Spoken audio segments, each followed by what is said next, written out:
Hello everyone, welcome to Learn with Rubli. I am Mohit and I am going to teach you some topics from metrology and instrumentation. अभी तक की videos में हमने कुछ measuring instruments के बारे में पढ़ा था, तो उनमें से जो बच चुके हैं उन मेजरिंग इंस्ट्रूमेंट को हम इस वीडियो में कवर करेंगे। तो इस वीडियो का टॉपिक भी अदर मेजरिंग इंस्ट्रूमेंट्स है। तो देखते हैं कौन कौन से मेजरिंग इंस्ट्रूमेंट पढ़ेंगे हम इस वीडियो में। तो इस वीडियो में हम 4 मेजरिंग इंस्ट्रूमेंट पढ़ेंगे। First autocollimator, tool makers microscope, profile projector and coordinator measuring machine, जिसको CMM भी बोलते हैं। सो ऑटोकोलीमेटर क्या होता है? ऑटोकोलीमेटर एक इंस्ट्रूमेंट है जिसको स्मॉल एंगुलर डिफ्लेक्शन को मेजर करने के लिए बनाया गया है। इसको हम एक प्लेन मिरर या फिर एक रिफ्लेक्टिंग सरफेस के साथ यूज करते हैं। An autocollimator works by projecting an image onto a target mirror and measuring the deflection of the returned image against the scale। मतलब एक ऑटोकोलीमेटर एक ऑटोकोलीमेटर किस चीज़ पे वर्क करता है। ये एक इमेज को हम प्रोजेक्ट करते हैं टारगेट मिरर, एक मिरर के आगे हम इमेज को प्रोजेक्ट करते हैं और फिर मेज़र करते हैं उसकी डिफ्लेक्शन, जो रिटर्न इमेज है एक स्केल के अगेंस्ट। जो रिटर्न इमेज है स्केल के अगेंस्ट जो रिटर्न इमेज आएगी उसकी डिफ्लेक्शन को मेज़र करेंगे। फिर या तो हम उसको विजुअली मेज़र कर लेंगे, मतलब कि अपनी आंखों से देखकर, या फिर हम किसी इलेक्ट्रॉनिक डिटेक्टर से उसको मेज़र करेंगे। अब इसमें भी फ़र्क है, अगर आप विजुअली मेज़र कर रहे हैं या फिर इलेक्ट्रॉनिक डिटेक्टर से मेज़र कर रहे हैं। अगर आप विजुअली मेज़र कर रहे हैं तो आप मिनिमम 1 आर्क सेकेंड यानी कि 4.85 माइक्रो रेडियंस तक मेज़र कर सकते हैं। अगर आप इलेक्ट्रॉनिक डिटेक्टर से मेज़र करेंगे तो फिर जितना विजुअल मेज़रमेंट में मेज़र करते, आप उससे 100 गुना ज़्यादा रेजोल्यूशन का मेज़र कर सकते हैं इलेक्ट्रॉनिक डिटेक्टर में। तो आप समझ गए होंगे कि कौन सा सही रहेगा, विजुअल या फिर इलेक्ट्रॉनिक, किसमें हमें ज़्यादा एक्यूरेट रीडिंग मिलेगी। An autocollimator is an optical instrument for non contact measurement of angles. मतलब कि एक ऑटोकोलीमेटर एक ऑप्टिकल इंस्ट्रूमेंट है for non contact measurement of angles, मतलब एंगल की मेजरमेंट करनी है बिना कॉन्टैक्ट के। जैसे कि अभी मैंने स्टार्टिंग में बताया था इंट्रो में कि हम एक इमेज से कि हम एक मिरर के आगे इमेज को रख के उसकी जो रिटर्न इमेज आएगी उससे हम मेज़र करते हैं। मतलब कि बिना कॉन्टैक्ट में आए हम एंगल मेज़र करते हैं। They are typically use to align components and measure deflection in optical and और मैकेनिकल सिस्टम। इनको कंपोनेंट्स अलाइन करने के लिए या फिर डिफ्लेक्शंस जो ऑप्टिकल या फिर मैकेनिकल सिस्टम में डिफ्लेक्शंस होती है उनको मेज़र करने के लिए यूज़ किया जाता है। ये एक ऑटोकोलीमेटर सेटअप है पूरा। यहाँ पे एक ऑब्जेक्टिव लेंस है, ये डिजिटल कैमरा एंड सेंसर, यहाँ से लाइट सोर्स जाती है, यहाँ पर एक लेंस है, यहाँ से लाइट सोर्स जाती है। लाइट सोर्स जाकर जब ऑब्जेक्टिव लेंस से टकराती है तो वो अपने ओरिजिनल पाथ से रिटर्न आ जाती है। लाइट सोर्स से जब लाइट या फिर बीम निकल के ऑब्जेक्टिव लेंस पर टकराती है तो वो अपने ओरिजिनल पाथ से रिटर्न आ जाती है, अगर ये ऑब्जेक्टिव लेंस 90 डिग्री पर रखा हुआ है तो। यहाँ पर एक बीम स्प्लिटर होता है। बीम स्प्लिटर क्या करता है, जो रिटर्न इमेज आती है उसको स्प्लिट करके ऊपर पहुँचा देता है, ना कि रिटर्न वहीं पे अपनी ओरिजिनल पोजीशन पर लाने की बजाय उसको ऊपर पहुँचा देता है। वो इसको ऊपर पहुँचाने का लाइट्स को या बीम्स को ऊपर पहुँचाने का मकसद क्या होता है, वहाँ पे हमें मेजरमेंट मिलती है। अब प्रिंसिपल ऑफ ऑटोकोलीमेटर। प्रिंसिपल ऑफ ऑटोकोलीमेटर क्या है, जैसे कि हम फिगर में देख रहे हैं, कोलीमेटिंग लेंस है, एक लाइट सोर्स है जहाँ से लाइट जाएगी, और एक सरफेस है, surface under test, and this one is focal plane of collimating lens.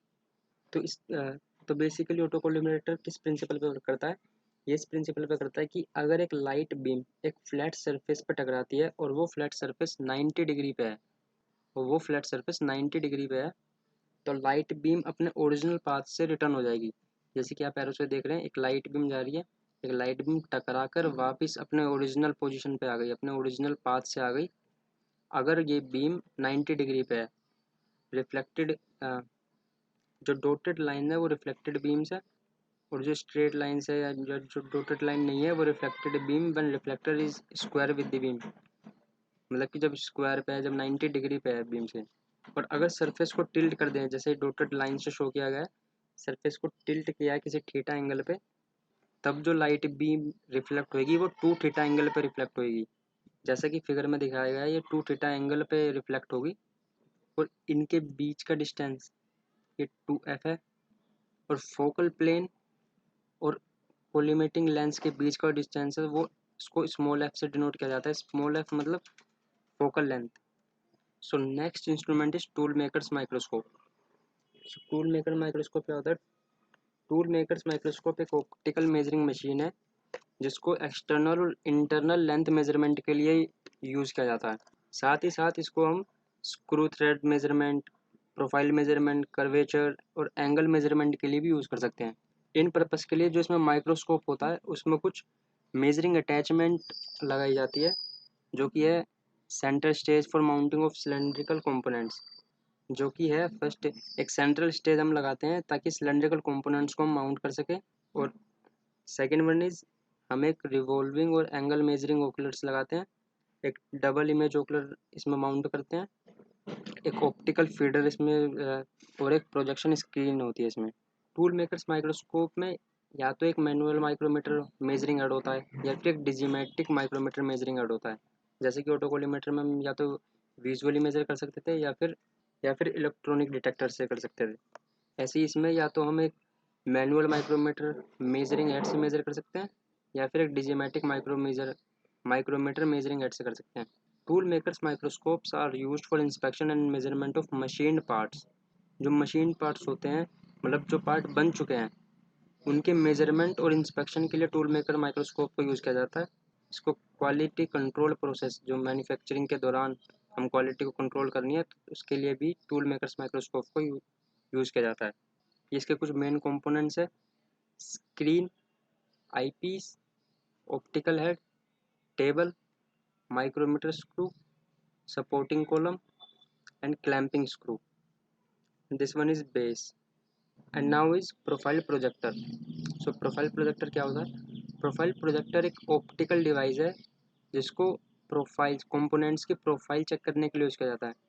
Profile मतलब जो स्पेशल फॉर्म सरफेसेस हैं जैसे कि गियर्स, स्क्रूज और वो ऑब्जेक्ट्स जिसमें रेगुलर या इरेगुलर प्रोफाइल्स होती है। अब ये काम कैसे करती है? तो इसमें जो प्रोजेक्टर होता है वो एक स्पेसिमेन की प्रोफाइल को मैग्नीफाई करता है और उसको डिस्प्ले करता है एक प्रोजेक्शन स्क्रीन पर। अब स्पेसिमेन क्या होता है? स्पेसिमेन कोई भी और एक हम सिंपल वर्ड्स में कह दें तो एक नमूना है जिस पे हम कोई भी एक्सपेरिमेंट करते हैं या फिर उसकी मेजरमेंट लेके हम एक स्टैंडर्ड बनाते हैं। तो स्पेसिमेन वो चीज़ होती है जिस पर कोई भी एक्सपेरिमेंट किया जाता है या कोई मेजरमेंट ली जाती है। प्रोफाइल प्रोजेक्टर बहुत सिंपल है और ये it can be simpler as well as reduce errors by measuring on the magnified projection. तो इसका मतलब है कि प्रोफाइल प्रोजेक्टर एक सिंपलर मशीन है और उसके साथ साथ ये एरर को भी रिड्यूस करती है। एरर को कैसे रिड्यूस करती है कि एक मैग्नीफाइड प्रोजेक्शन पर मेजर करके। ये इसके कुछ कंपोनेंट्स है glass screen, screen rotation wheel, lens turret, lenses, illumination light, workstage moving wheel, workstage, illumination light, control panel and focusing wheel. So last one is coordinate measuring machine. तो coordinate measuring machine एक instrument है जिसको physical geometrical characteristic को major करने के लिए use किया जाता है। किसी भी ऑब्जेक्ट की फिजिकल ज्योमेट्रिकल कैरेक्टरिस्टिक को मेजर करने के लिए यूज़ किया जाता है। अगर हम सिंपल वर्ड्स में कहें तो कोऑर्डिनेट मेजरिंग मशीन को लीनियर मेजरमेंट एक्स वाई और जेड डायरेक्शन में मेजर करने के लिए यूज़ किया जाता है विद इम्प्रूव्ड एक्यूरेसी। मतलब एक्यूरेसी हाई होती है इसमें जब भी अगर हम इससे मेज़र करते हैं। कोऑर्डिनेट मेजरिंग मशीन या तो मैनुअली कंट्रोल हो ऑपरेटर के द्वारा या फिर कंप्यूटर कंट्रोल हो। ये दोनों टाइप की हो सकती है, ये मैनुअली कंट्रोल भी हो सकती है और कंप्यूटर कंट्रोल भी हो सकती है। Global performance comes with standard it touch trigger proof temperature compensation as well as advanced software with CAD capability। मतलब कि कोऑर्डिनेट मेजरिंग मशीन एक बहुत ही एक्यूरेट और सेंसिटिव इंस्ट्रूमेंट है। ये एक रैपिड रिजल्ट देती है, मतलब इसमें हमें ज़्यादा टाइम नहीं वेस्ट नहीं होता, हमारा ज़्यादा टाइम नहीं लगता। इसमें हमें जल्दी जल्दी मेजरमेंट मिलने लगे। इसमें हमें काफ़ी रैपिड रिजल्ट इसमें हमें काफ़ी रैपिड मेजरमेंट्स मिलती हैं। इसमें हमें फिक्सचर्स की ज़रूरत नहीं होती और ये तीनों डायरेक्शन में स्लाइड कर सकती है जिस भी डायरेक्शन में हमें मेज़र करना है या मेजरमेंट लेनी है। इसके कुछ मेन कंपोनेंट्स है इस मशीन के, जैसे कि table, probe, vertical slide, bridge. So here's the end, thanks for learning with us. अगर आपको ये वीडियो अच्छी लगे तो लाइक करें, शेयर करें एंड प्लीज़ चैनल को सब्सक्राइब करें। हमारी पिछली वीडियोज़ की लिंक डिस्क्रिप्शन में आप जाकर देख सकते हैं। Thank you.